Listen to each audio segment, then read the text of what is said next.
Right, the boys are here with sport. Chris Reive and Nathan Limm. Good morning. G'day. Love the shirts. You're always doing this on a Friday, and I always Give the people what they want. gloss over them. Is there a particular reason, or are you just is Ireland doing something? No. No. I just thought it Warrior- would look good on TV.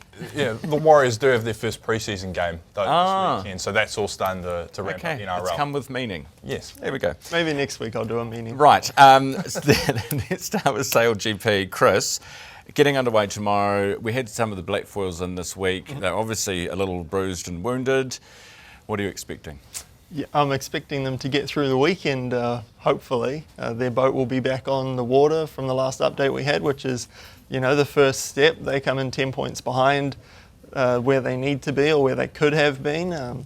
They warmed up really nicely in Perth, so it was a really disappointing weekend for them to miss out in week one. Auckland is another chance with a good windy venue, some good racing, tight race course. It'll be another good opportunity for them to, I guess, show that they can handle the additional boat on the water and, hopefully do a little bit better than last year and win in front of home fans. And hopefully not too much wind, because Heather was just saying that they could be gale force, and so there might be too much. Yeah, from what I'm hearing, Saturday should be a little bit lighter than Sunday, and Okay. Sunday could be a lot of fun. Could be gnarly. Yeah. Also, the black foils aren't the only Kiwis out there. Someone was telling me that there's 3 Kiwis on the Swedish team.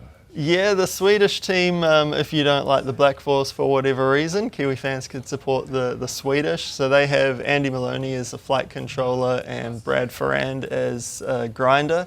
But they also have Team New Zealand's helmsman Nathan Alderidge and Chris Draper, who's also on Team New Zealand. So do they have any Swedes on board? Yeah, they got a few. So Brad is technically Swedish. He's got I Swedish see. nationality, and they got a few others. Okay. Yeah, there's Kiwis all over the fleet. We could call them NZ1 and NZ2 Yeah, sort of thing. so I kind of refer to them as a second New Zealand team. Okay, good. Yeah. Hey, Nathan, Super Rugby kicks off tonight. Who knew? What are your favourites? Who knew? I knew. Highlanders and Crusaders get us underway tonight. Crusaders obviously defending champions once again, and the Highlanders are sort of reeling off the back of the news that probably their best player, Fabian Holland, has been ruled out for the season with a shoulder injury. And when you've got also their coach, Jamie Joseph, who is a very good chance of ditching them to take up the All Blacks role, they're starting the season in a pretty disadvantaged position. I suppose they've got probably the least test experience of the New Zealand side. So they're on the back foot already, the poor old Highlanders. So it'd be interesting to see whether they can rally and with what they can produce against the defending champions tonight. And then tomorrow night, the Blues and the Chiefs go head-to-head at Eden Park, and the Hurricanes have the bye, so they have to wait till round 2 to get underway. And when you get to the stadium and you sit down, the first thing they're going to talk about is Razor. That is the overarching issue. When we had the Super Rugby launch last week, that's what all the players were getting asked about. So yeah, 100%. That is the overarching issue that all the teams are dealing with, and it's just something that's going to hang over until it's sorted. The cricket. When are we going to get a result? When is this over? We've still got a few weeks to go. Okay.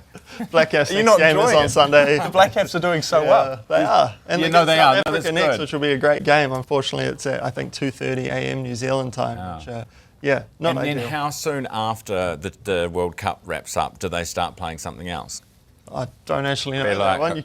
a couple of days? A couple of weeks? I would hope they get a little bit more time off. But Yeah. let's focus on the tournament, Ryan. I know. They play so much. No, I want to get to the Winter Olympics because we're coming up to 8 o'clock.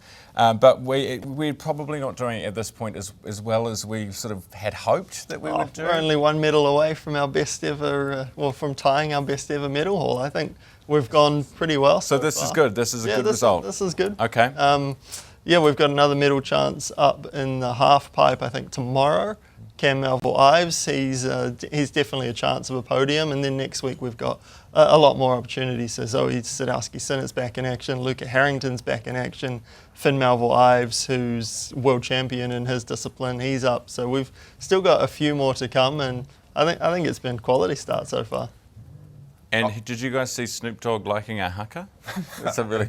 I did. It's very cool, eh? It was very cool. He seems to be popping up on sports coverage all over the place. he He's loves doing it, loads eh? of different side quests, isn't he? He was commentating NBA a few weeks ago, I think, as well. So, fun. Yeah, apparently one of the networks in America, NBC, one of them, NBC has hired him for their Olympics coverage. So Great business decision. It'd be doing well on social media. Yeah, certainly You'd would. get plenty of coverage out of that. We have that video for you in a few minutes' time. Boys, good to see you both this morning. Hey, Thanks for likewise. coming in.